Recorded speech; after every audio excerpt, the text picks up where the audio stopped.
ఇప్పుడు మనం శివాష్టోత్తరం చదువుకుందాం. హరి ఓం. ధవళవపుషమిందోర్మండలే సన్నివిష్టం భుజగవలయహారం భస్మదిగ్ధాంగమీశం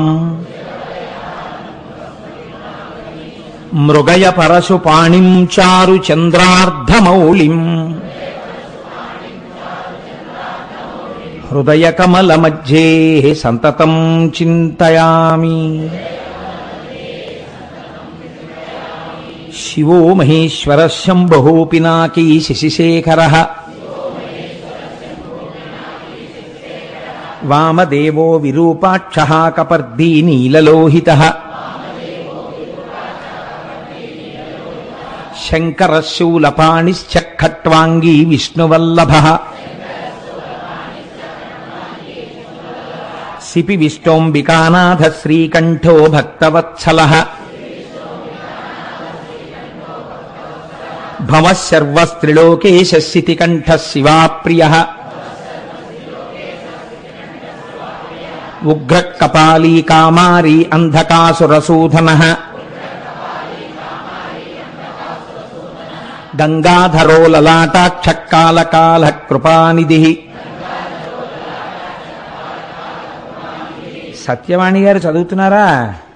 భీమ పరసుహస్త మృగపాణిర్జటాధర కైలాసవాసీ కవచీ కఠోరస్త్రిపురాంతక వృషాంకో వృషభారూఢో భస్మోద్ధూళిత విగ్రహ సామప్రియ సర్వమయస్త్రయీమూర్తిరనీశ్వర సర్వజ్ఞ పరమాత్మా చ సోమసూర్యాగ్నిలోచన హవిర్యజ్ఞమయ సోమ పంచవక్త్ర సదాశివ విశ్వేశ్వరో వీరభద్రో గణనాథ ప్రజాపతి హిరణ్యరేతా దుర్ధర్షో గిరిశో గిరీశో నఘః భుజంగభూషణో భర్గో గిరిధన్వీ గిరిప్రియః కృత్తివాసాః పురారాతిర్భగవాన్ ప్రమదాధిపః మృత్యుంజయ సూక్ష్మతనుర్జగద్వ్యాపీ జగద్గురుః వ్యోమకేశో మహాసేన జనకశ్చారు విక్రమః రుద్రో భూతపతిస్థాణుర్రహిర్భూద్న్యో దిగంబరః అష్టమూర్తిరనీకాత్మా సాత్విక శుద్ధ విగ్రహః శాశ్వత ఖండ పరశుః అజపాశ విమోచకః మృఢ పశుపతిర్దేవో మహాదేవో వ్యయో హరిః పూషదంతభిదవ్యగ్రో దక్షాత్తర హరోహరః భగనేత్రభిదవ్యక్త సహస్రాక్ష సహస్రపాత్ అపవర్గ ప్రదోనంతస్తారక పరమేశ్వరః ఏవం శ్రీశంభుదేవస్య నామ్నామష్టోత్తరం శతం. శ్రీశివాష్టోత్తరశతనామస్తోత్రం సమాప్తం. హరి ఓం. ఈనాడు మీకు అరుణాచలం గురించి నేను కొన్ని మాటలు విజ్ఞాపన చేస్తాను అని చెప్పి ఉన్నాను. మనకి అష్టమూర్తి తత్వము అని శివతత్వంలో ఒక మాట చెప్తారు. భోరంభాంశనలో నిలోంబర మహార్నాథో హిమాంసు పుమాన్ ఇత్యాభాతి చరాచరాత్మకమిదం యస్యైవ మూర్త్యష్టకం నాణ్యకించన విద్యతే విమృశతాం యస్మాత్ పరస్మాత్ విభో తస్మై శ్రీ గురుమూర్తయే నమగిదం శ్రీ దక్షిణామూర్తయే అని శంకర భగవత్పాదులు దక్షిణామూర్తి స్తోత్రంలో అంతటా ఉన్నటువంటి పరమేశ్వర చైతన్యాన్ని గుర్తించలేనప్పుడు సాకారోపాసన శివుని దేనియందు చూడవచ్చు అన్న దాని గురించి చెప్పారు. అందులోనే ఈ అష్టమూర్తి తత్వాన్ని చెప్తారు. కంచిలో పృథివీలింగం, జంబుకేశ్వరంలో జలలింగం, అరుణాచలంలో అగ్నిలింగం, చిదంబరంలో ఆకాశలింగం, శ్రీకాళహస్తిలో వాయులింగం, కోణార్కలో సూర్యలింగం, సీతాగుండంలో చంద్రలింగం, కాఠ్మండూలో యజమానలింగం. ఈ 8 అష్టమూర్తులు. ఈ 8 కూడా ఈశ్వరుడే. కాబట్టి నీ కంటితో చూసి ఉపాసన చెయ్యడానికి యోగ్యమైనటువంటి పరమశివ స్వరూపములు. ఇందులో మీకు కంచిలో ఉండేటటువంటి పృథివీలింగం మీకు తెలుసు. ఆ పృథివీలింగం కాంచీపురంలో ఉంది. కాంచీపురంలో ఒక గొప్ప విచిత్రం ఉందండి. కంచిలో ఒక 1000 పైచిలకు శివాలయాలు ఉన్నాయి. కానీ కంచి నగరం ఎక్కడ వరకు ఉందో ఆ పరిధిలో ఎక్కడ అమ్మవారు ఉండదు శివాలయంలో. అన్ని శివాలయాలకి కలిపి ఒక్కటే శక్తి కేంద్రం కామాక్షి అమ్మవారి దేవాలయం. ఆఖరికి మసీదులకు సంబంధించినటువంటి ఊరేగింపులు కూడా కంచిలో చిత్రం ఏమిటంటే అమ్మవారి గుడికే ప్రదక్షిణం చేస్తాయి. అన్ని దేవాలయాలకు సంబంధించిన ప్రదక్షిణలు అమ్మవారి గుడిని ప్రదక్షిణంగా పెడతాయి. అంత పవిత్రమైనటువంటి క్షేత్రం కంచి. అసలు ఆ మాటకొస్తే దక్షిణ భారతదేశంలో ఉన్న ఏకైక మోక్షపురి కంచి. ఎందుకంటే అయోధ్య, మధుర, మాయా, కాశీ, కాంచి, అవంతిక, పురి, ద్వారవతి చైవ సప్తైతే మోక్షదాయక. అందులో దక్షిణ భారతదేశంలో ఉన్నది కంచి ఒక్కటే. అక్కడ ఉన్నది పృథివీలింగం. అందుకే మల్లె నూనెతో అభిషేకం, అక్కడ నీటితో చెయ్యరు. రెండవది జంబుకేశ్వరంలో జలలింగం. ఆ శివలింగం దగ్గర జంబుకేశ్వరంలో ఎప్పుడూ నీళ్లు ఊరుతుంటాయి, కానీ ఆ నీటిని ఎవరి మీద ప్రోక్షించడం కానీ అది చెయ్యరు. కాబట్టి నీరు శివుడే అని చెప్పడానికి జలలింగమై ఉన్నాడు. మూడవది చిదంబరంలో ఆకాశలింగం. నేను తరచూ దీని గురించి మీకు చెప్తుంటాను. చిదంబరంలో ఉండేటటువంటి స్వామిని సాకారుడిగా చూడాలంటే కనకసభ అంటారు దాన్ని. అక్కడ నటరాజస్వామిగా చూడాలి. ఒకచో ఒక గమ్మత్తైన విషయం చెప్తారు. నటరాజస్వామి వారికి కాళికాదేవికి పోటీ జరిగింది.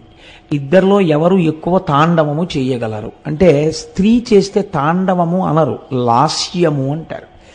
ఎవరు చేయగలరు దీన్ని? నాకు తెలిసినంత వరకు విశాఖపట్నంలో సంపత్ కుమార్ బృందం అని ఒకటి ఉండేది. మహానుభావుడు ఆంధ్రజాలరీ చేస్తుండేవారు ఆయన. నేను ఆ రోజుల్లో విశాఖపట్నంలో ఉద్యోగం చేసేవాడిని. ఇంటికి వచ్చేస్తూ సాంబమూర్తి కళామందిరంలో కూర్చుంటే నిజంగా ఆయన ఆ జాలరీ వేషంలో ఆ పడవ ఆ సముద్రంలో తెడ్డు వేస్తూ వెడుతున్న దృశ్యాన్ని చేసేవారు.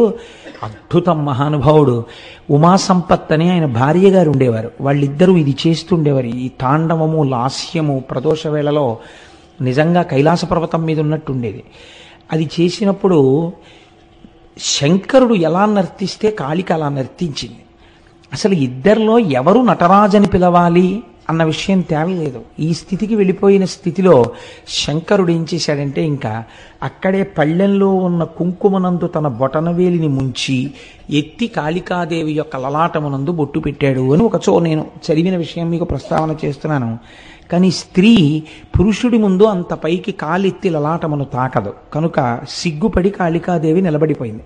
ఇప్పుడు నటరాజమూర్తిగా శంకరుడికి అభిషేకం చేశారు. నటరాజమూర్తి అంటే దాని స్థితి వేరు. అసలు సృష్టి స్థితి ప్రళయకర్తగా శివుడు ఉంటే దాన్ని నటరాజస్వామి అంటారు. ప్రతి కదలిక ఆయనదై ఉంటుంది. అటువంటి నటరాజస్వామిగా కనకసభలో ఉంటాడు. అదే స్వామి ఆకాశలింగంగా అంతరాలయంలో ఉంటాడు. ఆకాశలింగం అంటే మీరు చిదంబరం వెడితే మీ దగ్గర మారేడు దళాలతో ఉన్నటువంటి మాలలు తీసుకుంటారు, తీసుకెళ్ళి ఓ గోడ మీద వేస్తారు. వేస్తే పాపం కొంచెం తెలియని వాళ్ళు ఏం చేస్తారంటే, శివలింగం ఎక్కడండి, శివలింగం ఎక్కడండి అని ఇలా ఇలా చూస్తూ ఉంటారు. చూస్తుంటే ఆఖరికి వాళ్ళు ఇంకా పదండి అయిపోయింది పూజ అంటారు. అయిపోయింది పూజ అంటే అసలు శివలింగమే కనపడలేదు. ఇంత దూరం వచ్చిన వాళ్ళు బెంగెట్టుకుని అసలు శివలింగం ఏదండి అంటారు. అంటే వాళ్ళు ఇదే శివలింగం అని గోడ చూపిస్తారు. ఇదేమిటి ఇది శివలింగం ఏమిటి అనుకుని వెళ్ళిపోతే అక్కడ ఉన్న వాళ్ళు అంటారు, అర్థం కాకపోతే అది చిదంబర రహస్యం అండి అంటే. చిదంబర రహస్యం అంటే ఏమిటంటే, ఆకాశము అంటే అంతటా వ్యాప్తి చెందినది. అంతటా ఉన్న శివుణ్ణి ఎక్కడున్నాడని మళ్ళీ ప్రత్యేకం మీరు చూపిస్తారు. అందుకని అక్కడ ఏం ఉండదు, గోడ ఉంటుంది, దానికే పూజ అంతే. అంతటా ఉన్నాడు, అది లోపల తెలుసుకుని పూజ చేయడం. కాబట్టి చిదంబరం ఆకాశలింగం, శ్రీకాళహస్తి వాయులింగం మీకు తెలుసు. అక్కడ 2 జ్యోతులు వెలుగుతుంటాయి ఎప్పుడు.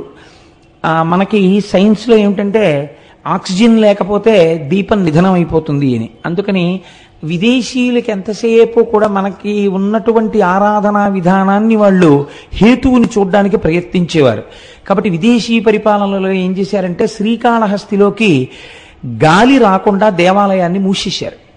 ఆక్సిజన్ అయిపోతుంది కదా, అప్పుడు ఈ దీపాలు ఏమవుతాయో చూద్దామని. ఎన్ని రోజులైనా ఆ దీపాలు అలా వెలుగుతూనే ఉన్నాయి. గాలిలో ఆక్సిజన్ అయిపోయినట్టుగా అక్కడ ఉన్నటువంటి పరికరములు చూపిస్తున్నాయి, కానీ దీపాలు మాత్రం వెలుగుతున్నాయి. ఏ గాలి లేకపోయినా 2 దీపాలు గాలి కొట్టుకుంటున్నట్టు ఇలా కొట్టుకుంటుంటాయి ఇప్పటికీ. అలా వాయురూపుడైనటువంటి పరమాత్మ శివుడే అని చూపించడం కోసమే శ్రీకాళహస్తిలో వాయులింగం. అందుకే ప్రాణము ఉన్నది, ప్రాణము పోయినది అంటే భవతి వీడున్నాడు అనడానికి ఏమిటి గుర్తు? ఊపిరి. ఆ ఊపిరి ఆగిపోయింది అనుకోండి, శవం వెళ్ళిపోయినాడు, అమంగళ స్వరూపం అయిపోయింది అంటున్నాం. అందుకే శ్రీకాళహస్తిలో శివలింగం పశ్చిమాన్ని తిరుగుతుంది. అక్కడ పశ్చిమాన్ని తిరిగితే గుర్తు ఏమిటంటే పశ్చిమం సూర్యాస్తమయం. శ్రీకాళహస్తి వెళ్ళి నమస్కారం చేసినటువంటి వాడికి ఆఖరి ఊపిరి నడుస్తుండగా ఈశ్వరుడే ఆ ఊపిరిని భగవత్ సంబంధమైన నామముగా మార్చి వీడు చిట్ట చివరి ఊపిరిలో ఈశ్వరనామం చెప్పాడు కాబట్టి వీడిని నా పాదాల దగ్గర పెట్టుకుంటున్నానని తాను తీసుకుంటాడు. కాబట్టి పశ్చిమానికి తిరిగి శ్రీకాళహస్తిలో ఉంటాడు. అంతర్లీనముగా అది మనకి జరిగే ప్రయోజనం, అది వాయులింగం. కాబట్టి కంచియందు పృథివీలింగం, జంబుకేశ్వరంలో జలలింగం, చిదంబరంలో ఆకాశలింగం, శ్రీకాళహస్తిలో వాయులింగం. పంచభూతలింగాలుగా చూడండి. పోనందాక తిరువణ్ణామలై అంటే అరుణాచలానికి వస్తే అగ్నిలింగం. ఇప్పుడు మీరు ఒక్క విషయాన్ని గమనించండి. పృథివీలింగం అంటే మీకు తెలుస్తోంది పృథివీ, జలలింగం అంటే తెలుస్తోంది నీరు, ఆకాశలింగం అంటే తెలుస్తోంది ఏమీ లేకుండా అంతటా పరమాత్మ ఉన్న స్థితి. అలాగే మీకు వాయులింగం తెలుస్తోంది దీపముల కదలిక చేత. అప్పుడు అగ్నిలింగం అన్న దగ్గర ఏది ఉండాలి? అగ్నిహోత్రం ఉండాలి కదండి. మీరు అరుణాచలంలో శివలింగం దగ్గరికి వెళ్ళి దర్శనం చేసుకున్నారనుకోండి, ఏ ప్రశ్న వెయ్యాలి గురువుని శిష్యులు? అయా కంచి వెడితే పృథ్వీలింగం ఉందండి, మిగిలిన చోట్ల భూతములు తెలుస్తున్నాయి, మరి ఇక్కడ కూడా అగ్నిహోత్రం ఉండాలి కదండి, ఇక్కడ అగ్నిహోత్రం లేదు కదా, మరి ఇది అగ్నిలింగం అని ఎలా పిలుస్తారు అని అడగాలి కదా.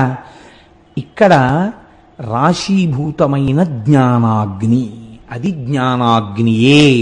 అందుకే స్కాంద పురాణం అంది జీవి యొక్క ప్రయాణాన్ని, మనుష్య ప్రయాణం అనకండి, జీవుడు లోపల ఉన్న జీవుడు ఎన్ని దేశముల నుండి నే వచ్చినానో నిన్న విన్నారు కదా. ఇదేంటి? ఎందరో రోతల్లులెందరో తండ్రులెందరో తన వారులెందరో సుతులు, ఎంతమంది అయ్యారో ఇప్పటికీ. కాబట్టి ఈ జీవయాత్ర వెళ్ళిపోతూనే ఉంది. ఏ దేశమున నుండి ఈ చటకు వచ్చి తినో, ఏ అమెరికాలో పుట్టామో భోగదేశాల్లో, అదృష్టం కొద్దీ ఇప్పుడు కర్మభూమిలోకి వచ్చాం, పుణ్యభూమిలోకి. ఎక్కడి నుంచి ఇక్కడికి వచ్చాను, మళ్ళీ ఇచట నుండి నే పోదు ఏ దేశమునకు, మళ్ళీ ఎక్కడికి పోతాము. కాబట్టి జీవకోటి యాత్రలో ఒక అడ్డంగా గీత పెడతారట. ఏమా గీత అంటే అరుణాచల ప్రవేశమునకు పూర్వము, అరుణాచల ప్రవేశము తదనంతరము. అరుణాచలేశ్వరుడు దర్శనం పెట్టరు, మీరు జాగ్రత్తగా గుర్తుపెట్టుకోండి. అరుణాచల ప్రవేశమునకు పూర్వము, అసలు అరుణాచలంలోకి ప్రవేశించాడా ఇది చూస్తారు. రెండవది అరుణాచల ప్రవేశమునకు తరువాత, అరుణాచలంలో ఒకసారి ప్రవేశిస్తే ఆ జీవి యొక్క జీవితం ఇంకొకలా ఉంటుంది, అక్కడి నుంచి గీత కొట్టి ఇంకోలా చూస్తారు. కాబట్టి అందరూ అరుణాచలంలోకి ప్రవేశించలేరు, ఇది ఒక సిద్ధాంతం ఉంది. అయితే నాకు దీని గురించి కించిత్ అనుమానం ఉండేది. ఇది ఎప్పుడో ఉంటుంది కదా, ఇప్పుడు రైళ్లు వచ్చేసాయి, బస్సులు వచ్చేసాయి, అనేకం వచ్చేసాయి, ఇప్పుడు కూడా అలా ప్రతిబంధకాలు ఉంటాయా అని నాకు అనుమానం ఉండేది.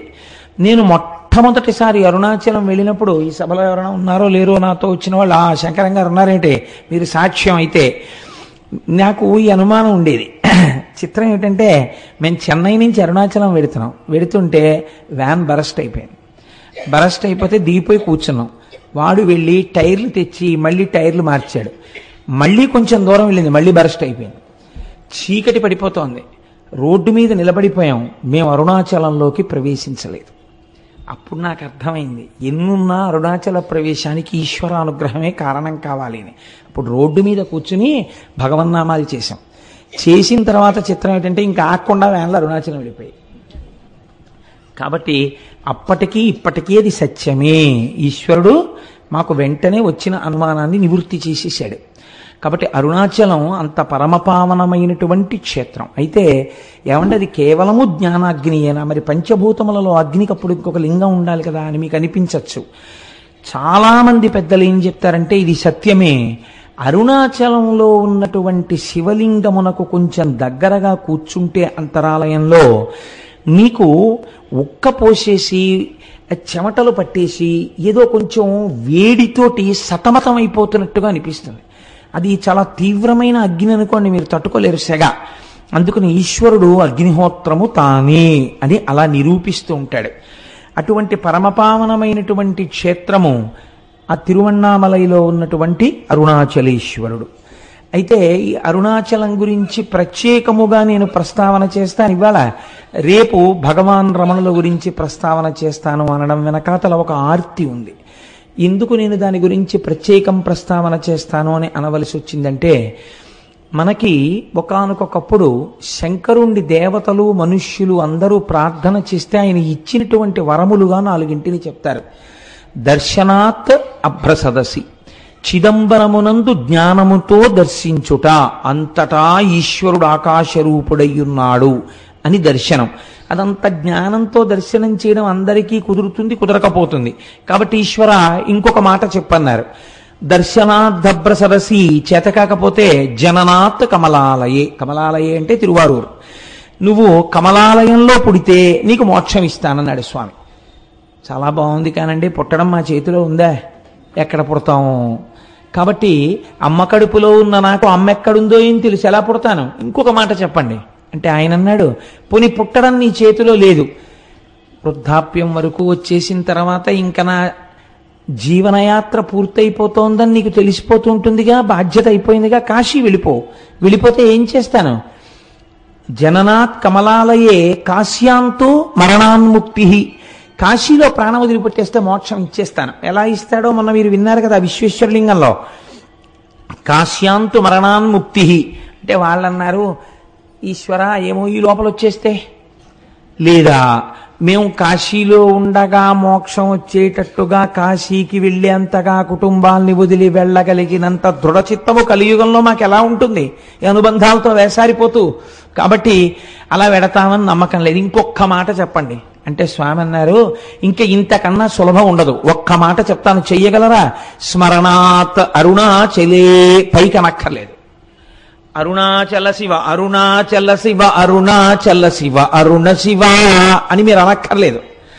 స్మరణాత్, స్మరణము మనస్సుకు సంబంధించినది. మీరిక్కడ అరుణాచల శివుడు అని ఒకసారి తలుచుకుంటే చాలు, పాపరాశి ధ్వంసం చేస్తాను. పోనీ అలా తలుచుకోగలవా? ఇది కూడా కుదరదన్నారు అనుకోండి, ఇంకా నేను మిమ్మల్ని ఉద్ధరించలేనని ఈశ్వరుడితో అనిపించుకోకూడదు కదా, అందుకని తప్పకుండా అన్నారు. స్మరణాత్ అరుణాచలే, కేవలము స్మరించినంత మాత్రం చేత పాపరాశిని ధ్వంసము చేయగలిగినటువంటి క్షేత్రము అరుణాచల క్షేత్రము. ఇక్కడ ఒక గమ్మత్తు. మీకు భారతదేశం మొత్తం మీద ఎక్కడా లేనటువంటి రీతిలో అరుణాచలంలో పరమశివుడు 3గా కనపడుతూ ఉంటాడు అని పురాణం చెప్తుంది. 3గా. ఇందులో అరుణాచలం వెళ్ళిన వాళ్ళు చాలా మంది ఉన్నారని నేను అనుకుంటున్నాను. నాకు తెలియడం కోసం, సంతోషించడం కోసం, అరుణాచలం వెళ్ళిన వాళ్ళు ఎంతమంది ఉన్నారో ఒక్కసారి చెయ్యెత్తండి సభలో. ఓ చాలా మంది ఉన్నారండి వెళ్ళవలసిన వాళ్ళు. చాలా సంతోషం. ఈ మాట ఎప్పుడైనా ఈశ్వరుడు మనందరినీ కలిపి తీసుకెళ్ళుగాక అని సంకల్పం చేద్దాం. స్మరణాత్ అరుణాచలి. ఆ అరుణాచలం, దాని గురించి శాస్త్రం ఒక మాట చెప్తుంది. అరుణాచల క్షేత్రమునందు శివుడు 3గా కనపడుతూ ఉంటాడు. అరుణాచలంలో ఒక పెద్ద పర్వతం ఉంది, దాని పేరే అరుణాచలము. అంటే అచలము అని కదండి, అచలం అంటే కొండ. ఒక పెద్ద కొండ ఉంది, దానికి ప్రదక్షిణం చేయాలంటే 14 కిలోమీటర్లు నడవాల్సి ఉంటుంది. ఆ కొండ శివుడే, కొండయే శివుడు అక్కడ. అందుకే మీరు చూస్తే ఒక చిత్రమైన బోర్డులు కనపడుతుంటాయి.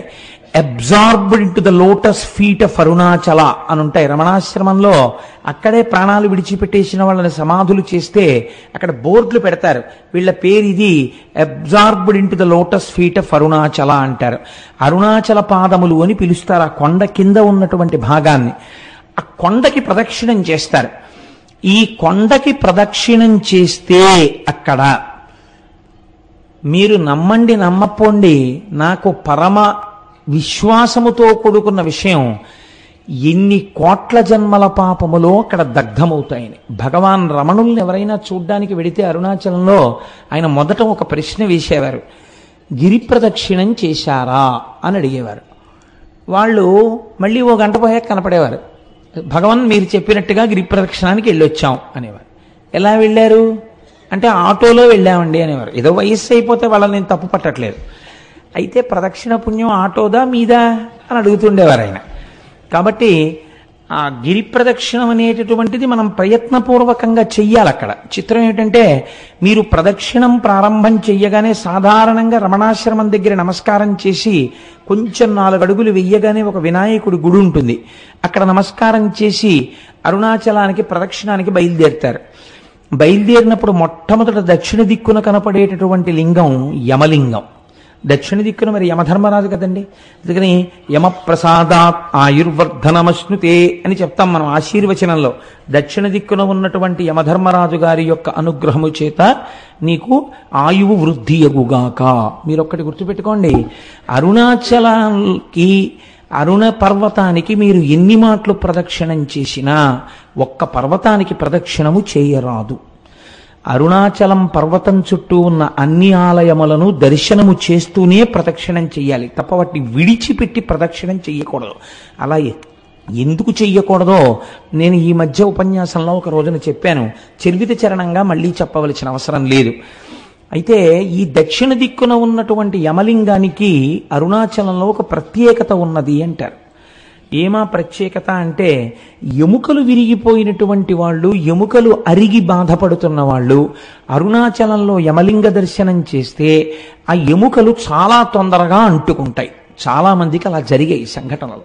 మీరు దానికి సంబంధించినటువంటి విషయాల్ని పరిశీలన చేస్తే ఎన్ని సంఘటనలు, ఎన్ని సందర్భాలు ఉంటాయో ఎన్నని పురాణ ప్రవచనంలో తీసుకురాగలం. ఎంతమందికో అలా అంటుకున్న ఎముకలు. కాబట్టి యమలింగమునకు అటువంటి శక్తి ఉన్నది. అరుణాచలంలో మీరు ప్రదక్షిణం చేస్తున్నప్పుడు నైరుతి దిక్కుకి వెళ్ళేటప్పటికి నైరుతి లింగము అని ఒక లింగం ఉంటుంది. ఆ నైరుతి లింగము మీరు వెళ్ళినప్పుడు కొంచెం జాగ్రత్తగా చూడండి, అది రోడ్డు మీదకి కనపడదు, కాస్త లోపలకు ఉంటుంది. మీరు 4 అడుగులు వేసి లోపలికి వెళ్ళాలి. వెడితే ఆ నైరుతి లింగం గురించి పెద్దలు ఏం చెప్తారంటే, మనస్సు చాలా తొందరగా నిలకడని పొందగలిగినటువంటి పరమశక్తివంతమైన ప్రదేశము నైరుతి లింగము అని చెప్తారు. నైరుతి లింగం దగ్గర కూర్చుని కాసేపు ధ్యానం చేసుకోవడం, నైరుతి లింగం దగ్గర కూర్చుని ఒక శ్లోకమో, ఒక పద్యమో, ఒక శివ సందర్భమో చెప్పుకోవాలి. నేను ఎప్పుడు అరుణాచలం వెళ్ళినా నాతో పాటు ఎవరో భక్తులు ఏదో పాపం వీడితో విడితే ఏదో చెప్తాడని ఆశ, నాకేం తెలుసు కనుక వస్తూ ఉంటారు. వస్తే తప్పకుండా నైరుతి లింగం దగ్గర కూర్చుని ఏదో ఒకటి చెప్పి బయలుదేరుతుంటాం. మొన్న వెళ్ళినప్పుడు కూడా మేము అలాగే చేసాం ప్రదక్షిణం. కాబట్టి ఆ నైరుతి లింగం దగ్గరే కావ్యకంఠ గణపతి ముని తపస్సు చేశారు. తపస్సు చేసినప్పుడు ఒక ఆశ్చర్యకరమైన సంఘటన జరిగింది. వారు తపస్సుకు కూర్చునే ముందు వారు ఒక నిర్ణయం తీసుకుని నైరుతి లింగానికి చెప్పారు, ఈశ్వర, నా తపస్సు సిద్ధించే వరకు నేను ఈ ప్రదేశమును విడిచిపెట్టి వెళ్ళను అని. ఒక చిన్న గదిలా ఉంటుంది ఆ లింగానికి ముందు, అందులో ఒక గుడ్డల మూట ఒకటి ఉండేది. ఆయన ఆ గదిలో కూర్చుని రాత్రి 11:30-12 వరకు తపస్సు చేసేవారు. చేసి ఒక్క గ్లాసుడు పాలు అక్కడ ఎవరైనా పెడితే ఆ పాలు తాగి పడుకునేవారు అక్కడే. మళ్ళీ తెల్లవారకట్ట లేచి ఆ బాహ్యాంతర శౌచములు సిద్ధింప చేసుకుని మళ్ళీ తపస్సు కూర్చునేవారు. కావ్యకంఠులు అలా తపస్సు చేస్తుండగా ఒక ఆశ్చర్యకరమైన సంఘటన జరిగింది. అరుణాచలేశ్వరుడు యొక్క రథం అరుణగిరికి ప్రదక్షిణంగా వెడుతోంది, దేవాలయానికి ప్రదక్షిణంగా వెడుతోంది. వెడుతున్నప్పుడు ఒక అన్న సంతర్పణ చేసేటటువంటి ఒక సత్రవుకి, ఒక వేద పాఠశాలకి మధ్యలో పరమ నురుపైన నేల మీద ఆ రథం ఆగిపోయింది. అలా 9 రోజులు వెళ్ళాలి ఆ రథం. అది 6వ రోజున ఆగిపోయింది. ఆగిపోతే రాత్రి 12 గంటల వరకు తోశారు. తిరువణ్ణామలైలో ఉన్న జనాభా అందరూ పట్టుకులాగారు రథాన్ని. అంగుళం కూడా రథం కదలలేదు. ఏం చెయ్యాలో అర్థం కాలేదు. లాగి లాగి లాగి లాగి అర్చకులు కూడా విసిగిపోయి ఎన్ని క్షమార్పణలు చెప్పాలో అన్ని చెప్పారు. కదల్లా రథం. రథం మీద మూర్తులను అలాగే వదిలిపెట్టేసి ఒక 10 మందిని కాపలా పెట్టి, రేపటి రోజు ఉదయం వచ్చి మళ్ళీ రథం లాగుతాం స్వామి, మమ్మల్ని మన్నించు అని చెప్పి ఎవరిళ్ళక వాళ్ళు వెళ్ళిపోయారు అర్చకులు కూడా. ఇది యథార్థముగా కావ్యకంఠ గణపతి ముని అంటే ఈ మధ్య వారి జీవితంలో జరిగిన సంఘటన. రాత్రి 12 గంటలకి కావ్యకంఠ గణపతి ముని పడుకున్నారు. పడుకుంటే అరుణాచలేశ్వరుడికి అర్చకత్వం చేసే ప్రధాన అర్చకుడు ఆయనకి స్వప్నంలో దర్శనమిచ్చాడు. ఇచ్చి, ఈశ్వరాజ్ఞ చేత రథం ఆగిపోయింది, ఈశ్వరుడు ఏం కోరుకుంటున్నాడంటే మీ యొక్క తపస్సుని లోకమునకు తెలియచెయ్యాలనుకుంటున్నాడు, మీ వాక్కు యొక్క ప్రామాణ్యము తెలియచెయ్యాలనుకుంటున్నాడు. అది అసలు రహస్యం. కనుక మీరు వచ్చి చెయ్యేస్తే తప్ప అరుణాచలేశ్వరుడి రథము నడవదు. కాబట్టి ఉత్తర క్షణం మీరు గుడి విడిచిపెట్టి రండి అని వినపడింది. వినపడితే ఆయన గభాలను లేచి, ఇది స్వప్నంలా అనిపించట్లేదు, యథార్థంగా జరిగినట్టుందని చూస్తే చిమ్మ చీకటి. ఏం చెయ్యాలి అని ఆలోచించి ఇది నిజమేనా అని ఆయన ఆలోచిస్తున్నారు. 2 చెవులలోకి మాటలు వినపడ్డాయి, ఇది యథార్థము, నువ్వు వెంటనే బయలుదేరి రథం దగ్గరికి వెళ్ళు అని. ఆయన వెంటనే గుడి తలుపులు వెయ్యడం కూడా మరిచిపోయి, రాత్రిళ్ళు తలుపులు వేస్తారు కానీ మీకు శివలింగ దర్శనం అవుతూ ఉంటుంది అరుణాచలంలో, తలుపులు దగ్గరకి వేసి ఆయన గబగబా ఆ తేరు ఆగిపోయిన ప్రదేశానికి వెళ్ళారు. వెడితే రథం అక్కడ నిలబడిపోయింది, చుట్టూ 10 మంది ఉన్నారు. వెంటనే ఈయన స్వామికి సాష్టాంగ నమస్కారం చేసి, ఈశ్వరా మీరు నన్ను అనుగ్రహించారు, కానీ ఇప్పుడు 10 మంది కాపలాదారులు మాత్రమే ఉన్నారు, ఇప్పుడు ఒకవేళ రథం కదిలినా ఆలయం లోపలికి వెళ్ళడం కష్టం, రేపు తెల్లవారుజామున నేను వచ్చి రథాన్ని మీద చెయ్యి వేస్తాను, కదిపేది మీరే, నా శక్తి కాదు, నన్ను అనుగ్రహిస్తారు అని చెప్పి మళ్ళీ వెళ్ళిపోయారు గుడికి. పడుకున్నారు. రోజు తెల్లవారకట్ట 4ంటికి తెలివచ్చేది. ఆయనకు ఆ రోజున మరునాడు ఉదయం 9 గంటలకి తెలివచ్చింది. అప్పటికి తెల్లవారకట్ట వచ్చేసి అక్కడ ఉన్న వాళ్ళందరూ ఈ రథాన్ని లాగేటటువంటి ప్రయత్నం చేస్తున్నారు, కదలటం లేదు. 12 అయ్యేటప్పటికి ఎట్టి పరిస్థితులలోనూ గుడి లోపలికి వెళ్ళిపోవాలి. వెళ్ళిపోయి మహానైవేద్యమై మళ్ళీ మర్నాటి పరిక్రమణం మొదలైపోవాలి. అలా వెళ్ళకపోతే భారీ ఎత్తున ప్రాయశ్చిత్తాలు చెయ్యాలి. ఆలయంలో ఉన్నటువంటి అధికారుల నుంచి అర్చకుల వరకు గడగడ వణికిపోతున్నారు. ఇలా వణికిపోతున్న సమయంలో గబగబా సంధ్యావందనాదులు పూర్తి చేసుకుని కావ్యకంఠ గణపతి ముని తనకున్న బట్టల మూటోటి పట్టుకుని వెళ్ళి వేద పాఠశాలలో దాన్ని అప్పజెప్పి ఆ రథం దగ్గరికి వెళ్ళి, అయ్యా నాకు చోటివ్వండి, ఈశ్వరుడు పిలిస్తే వచ్చాను అనేటప్పటికి అందరూ ఆయనకి చోటు ఇచ్చారు. ఆయన 2 మోకుల మధ్యలోకి వెళ్ళి సాష్టాంగ నమస్కారం చేసి, అరుణాచలేశ్వర నువ్వు పిలిస్తే నేను వచ్చాను, నువ్వు చెప్పిన మాట నిలబెట్టు అని కుడి చెయ్యి వేసి, ఇలా ఉంటారు కావ్యకంఠ గణపతి ముని, కుడి చెయ్యి వేసి ఇలా అన్నారు. అంతే. చాలా మంది కలిపి తేలిక వాహనాన్ని లాగేస్తే ఒక్కసారి ఎలా దూకుతుందో, అలవాట్లేనివాడు ఫస్ట్ గేర్ వేసేసి యాక్సిలేటర్ వదిలేస్తే బండి ఎలా దూకుతుందో అలా ఒక దూకింది అరుణాచలం రథం. దూకి గుళ్ళోకి వెళ్ళిపోయింది. వెంటనే ఎవరు రాయి బక్కబాపడు, ఎవరింతటి మహాత్ముడు, ఈయన్ని ఎలాగైనా పట్టుకోవాలనుకుని చూశారు. చిత్రం ఏమిటంటే మహాత్ములైనటువంటి వారు గుర్తింపుల కోసం వెంపర్లాడరు. వాళ్ళు చూసేటప్పటికే సందులు గొంతుల్లో పడైన వెళ్ళిపోయారు. ఎవ్వరికీ కనపడలేదు. అరుణాచలేశ్వరుడు కావ్యకంఠ గణపతి ముని యొక్క తపస్సుకి తొందరగా పలికినటువంటి ప్రదేశం నైరుతిలింగ స్థానం. కాబట్టి ఆ నైరుతిలింగం దగ్గరికి వెళ్ళినప్పుడు మనం ప్రత్యేకించి అరుణాచలేశ్వర నీ అనుగ్రహాన్ని మా యందు ప్రసరించు అని మనం చక్కగా అక్కడ నమస్కారం చేసుకోవాలి. అరుణగిరికి తప్పకుండా ప్రదక్షిణం చెయ్యండి అని అనడం వెనకాతల ఒక కారణం ఉంది. మీరు వెళ్ళేటప్పుడు అన్ని దిక్కుల యందు మీకు ఆలయాలు కనపడతాయి. చంద్రలింగం, సూర్యలింగం, ఉత్తరాన కుబేరలింగం, ఈశాన్యంలో లింగం, ఆగ్నేయంలో లింగం, అన్ని శివాలయాలు ఉంటాయి. ఉత్తరలింగాన్ని కుబేరలింగం అని పిలుస్తారు. ఉత్తరలింగం దగ్గరికి వెళ్ళి మీరు ప్రార్థన చేశారనుకోండి, ఐశ్వర్య సంపత్తి కలుగుతుంది. మీరు చూడండి, సాధారణంగా మనకి ఆశీర్వచనం చేస్తారు. మీరు ఏదైనా ఒక పెద్ద పూజ కానీ ఇష్టి కానీ వ్రతం కానీ పూర్తి చేశారనుకోండి, ఆశీర్వచనం చేసేటప్పుడు ఒక మాట చెప్తారు, ఏదో నైరుతి దిగ్భాగే వరుణో దేవత వరుణ ప్రసాదాత్ పుత్రపౌత్రాభివర్ధనమశ్నుతే. ఆ నైరుతి దిక్కున ఉన్నటువంటి ఏదో పశ్చిమ దిగ్భాగే, పశ్చిమ దిక్కున ఉన్నవాడు వరుణుడు, ఆ వరుణుని యొక్క అనుగ్రహము చేత ఈయనకి పుత్రపౌత్రాభివృద్ధి కలుగుగాక అని. అలాగే మనకి మహన్యాసం చేసేటప్పుడు మనం ఇలా వెనక్కి తిరిగో నమస్కారం, ఇలా ఓ నమస్కారం, ఇలా ఓ నమస్కారం, ఇలా ఓ నమస్కారం అర్చక స్వామి చేస్తుంటారు. ఆయన్ని చూస్తూ ఆయన ఎడి తిరుగుతున్నాడు, అలా మనం ఇలా ఇలా ఇలా తిరుగుతూ ఉంటాం తప్ప మంత్రంతో సమన్వయం మనకి జరగదు లోపల. ఎందుకంటే మనకి సరిగ్గా అర్థం కాదు, అలా అర్థమయ్యేటట్టు చెప్పేవాళ్ళు లేరు. కాబట్టి ఏమైపోతుందంటే ఉట్టినే పాపం అలా అలా తిరుగుతుంటాడు, ఏదో ఆయన భక్తి అయింది. కానీ మీకు తెలియకుండానే మీరు అరుణగిరికి ప్రదక్షిణం చేసేటప్పుడు అన్ని దిక్కుల నుండి మీరు ఏం కోరుకుంటున్నారో అవి ఇయ్యగలిగినటువంటి దిక్పాలకులకు శాసకుడై ఉన్నటువంటి పరమశివుని యొక్క దర్శనం మీకు అన్ని దిక్కులా కలుగుతుంది. కలగడం వల్ల ఇహమునందు మీకు సమస్త సమృద్ధి కటాక్షింపబడుతుంది. కాబట్టి అరుణాచల లింగానికి, అరుణాచలేశ్వరుడికి ఆ కొండకి ప్రదక్షిణం చెయ్యడంలో అంత విశేషమైన ప్రాముఖ్యం.